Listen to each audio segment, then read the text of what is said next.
தாய் தமிழ் உறவுகளுக்கு வணக்கம்.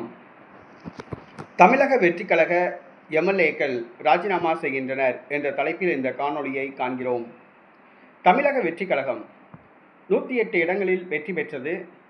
ஒரு இடத்தில் விஜய் ராஜினாமா செய்ய வேண்டியிருப்பதால் 107 தொகுதிகள் 107 சட்டமன்ற உறுப்பினர்கள் உள்ளார்கள். ஆட்சி அமைக்க இன்னும் 11 சட்டமன்ற உறுப்பினர்களுடைய ஆதரவு தேவை. காங்கிரஸ் கட்சி சட்டமன்ற உறுப்பினர்கள் 5 பேர் ஆதரவளித்தனர். 112. கூடுதலாக இன்னும் 6 சட்டமன்ற உறுப்பினர்கள் தேவைப்படுகிறார்கள். பாட்டாளி மக்கள் கட்சி சட்டமன்ற உறுப்பினர்கள் 4 பேர் ஆதரவளிக்க முன்வந்தனர். ஆனால் அன்புமணி துணை முதலமைச்சர் பதவி கேட்கிறார். அடுத்ததாக மேலும் ஒரு சில சட்டமன்ற உறுப்பினர்கள் அமைச்சர் பதவி கேட்கின்றனர்.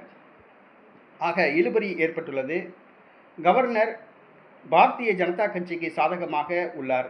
இந்த சூழ்நிலையில் திமுகவுக்கு எதிராகத்தான் மக்கள் வாக்களித்தார்கள். ஆனால் திமுக துணையுடன் அதிமுக ஆட்சி அமைக்க ஏற்பாடு செய்து கொண்டிருக்கிறது. இதனால் மனம் வெறுத்து போன தன்னை ஆட்சி அமைக்க விடாமல் தடுக்கின்ற இந்த பாரதிய ஜனதா, திமுக, அதிமுக ஆகியவற்றை கண்டித்து தமிழக வெற்றிக் கழக சட்டமன்ற உறுப்பினர்கள் ராஜினாமா செய்ய தலைமை முடிவெடுத்துள்ளதாக கூறப்படுகிறது. 107 சட்டமன்ற உறுப்பினர்கள் ராஜினாமா செய்தால் கண்டிப்பாக புதிய சட்டசபை கலைக்கப்பட்டு உடனடியாக மறு தேர்தல் நடத்த வேண்டும். இதுதான் முக்கியமானது. மறு தேர்தல் நடத்தினால் தற்போதுள்ள விஜய் அலையானது அளவுக்கு அதிகமாக வீசும், சுனாமி போன்று ஏற்படும். அப்பொழுது தமிழக வெற்றிக் கழகம் காங்கிரஸ் கட்சியோடு கண்டிப்பாக கூட்டணி வைக்கும். 200க்கும் அதிகமான தொகுதிகளில் வெற்றி பெற்று தனி பெரும்பான்மையுடன் ஆட்சி அமைக்கலாம் என விஜய் திட்டமிட்டுள்ளார்.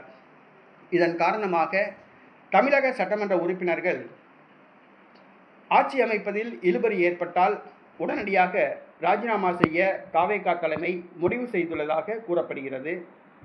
இன்னும் சரியான உறுதியான முடிவுகள் எதுவும் அறிவிக்கப்படவில்லை.